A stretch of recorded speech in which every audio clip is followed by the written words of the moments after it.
Exercise 6.10 का question 15 क्या है, find harmonic mean, arithmetic mean, geometric mean and verify that arithmetic mean is less than geometric mean is less than harmonic mean हमारे पास अगर ए और be given है। तो आइए स्टार्ट करते हैं। पहले इनके जनरल फार्मूलाज लिख लेते हैं। ए क्या होता है, ए प्लस बी बाई 2, और ज्योमेट्रिक मीन क्या होता है, यहाँ पर हमारे पास नेगेटिव नंबर है तो माइनस अंडर रूट ए भी लेंगे क्योंकि नेगेटिव डिस्टिंक्ट रियल नंबर्स की बात हो रही है। और इसी तरह हार्मोनिक मीन का जनरल फार्मूला लिख लेते हैं।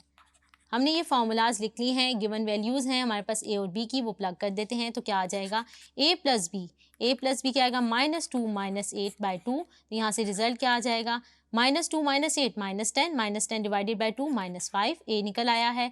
जी के लिए हम इसे सॉल्व कर लेते हैं। यहाँ पर क्या आ जाएगा, +16 और अंडर रूट, तो ये हम ले लेंगे तो जी क्या आ जाएगा, -4। इसी तरह हम क्या करते हैं, एच निकाल लेते हैं, गिवन वैल्यूज़ डाल देते हैं जो हमारे पास ए बी की हैं। अगर -2 यहाँ लिख लेते हैं एक दफ़ा पहले, फिर इसको सॉल्व कर लेते हैं। -2 -8 इसको सॉल्व कर लें तो क्या आ जाएगा, माइनस माइनस क्या हो जाएगा प्लस। 8 2 क्या होता है 16, 16 2 32, 32 -2 -8 क्या आ जाएगा, -10। इसको सॉल्व कर लें तो हमारे पास ये आ जाएगा।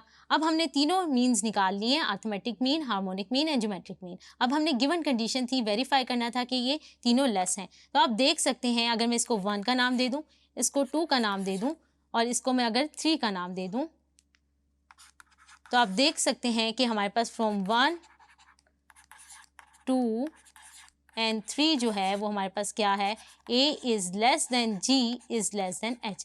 -5 जो है वो छोटा है -4 से, इसी तरह -4 जो है वो लेस देन है -32/10 से। तो हमने यही प्रूव करना था। होप सो आपको ये क्वेश्चन समझ आया होगा। Thank you.